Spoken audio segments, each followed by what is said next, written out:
ये खुतबा 10 मुहर्रम के दिन नहीं, बल्कि उस दर्दनाक दिन के बाद यजीद के दरबार में दिया गया था, जब अहले बैत को कैद करके दमिश्क लाया गया। वो कोई आम बच्चा नहीं था, वो हुसैन का बेटा था, अली का पोता, फातिमा जहरा का लाल और नबी करीम सल्लल्लाहु अलैहि वसल्लम का नवासा। नाम था अली बिन हुसैन।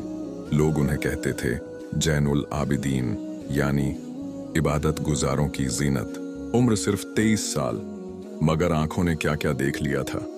वालिद हुसैन रजी अल्लाहु अन्हु का गला कटा देखा, चाचा अब्बास के दोनों हाथ कटते देखे, छोटे भाई अली असगर को तीर से छलनी होते देखा, माँ बहनें और पूरी अहले बैत को प्यासा बेसहारा औरतों को चादरें छिनती देखीं।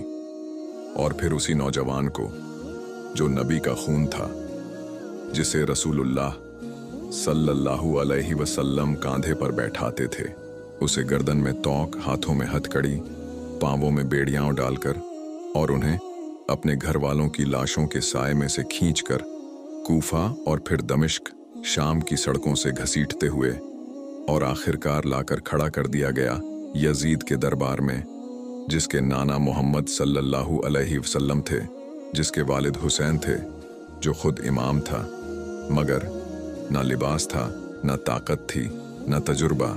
मगर जब उसने बोलना शुरू किया तो यजीद का तख्त नहीं, पूरी तारीख कांप गई।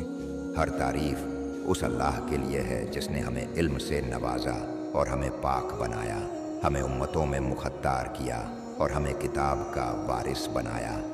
ऐ लोगों, जिसे कोई पहचानता नहीं वो सुन ले, मैं अली का बेटा हूँ, मैं हुसैन का बेटा हूँ, मैं उस शख्स का बेटा हूँ जिसका जिस्म करबला के मैदान में टुकड़ों में काटा गया, मैं उसका बेटा हूँ जिसका सर फरात के किनारे प्यासा शहीद किया गया और नेज़े पर चढ़ाकर शहर शहर फिराया गया, मैं उसका बेटा हूँ जिस पर जुल्म हुआ बग़ैर जुर्म के, बग़ैर गुनाह के, सिर्फ इसलिए क्योंकि उसने हक की बात कही थी।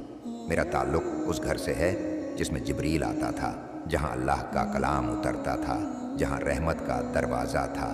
हम वही अहले बैत हैं जिन्हें अल्लाह ने हर नापाकी से पाक फरमाया। हम वो हैं जिनकी मोहब्बत कुरान का हुक्म है।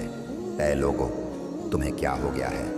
तुम्हारे कान बहरे हो गए हैं? तुम्हारी ज़बानें क्यों खामोश हैं? कौन है इस दरबार में जो हमें न पहचानता हो? हम वही हैं जिन्हें रसूलुल्लाह सल्लल्लाहु अलैहि वसल्लम अपने कांधों पर बिठाते थे, जिन्हें देखकर नबी मुस्कुराते थे। फिर आज तुम हमें कैदी बनाकर खड़ा कर रहे हो, जिन्हें देखकर आसमान रोया था, जिनके कत्ल पर ज़मीन कांप गई थी, आज वो दरबार में जंजीरों में जकड़े हैं। ऐ यजीद, तू समझता है तू जीत गया? नहीं, हमने अपनी गर्दनें कटा दी, मगर तुझ जैसे जालिम के सामने सर नहीं झुकाया। हुसैन मरा नहीं, हुसैन जिंदा है हर उस दिल में जो हक से मोहब्बत करता है।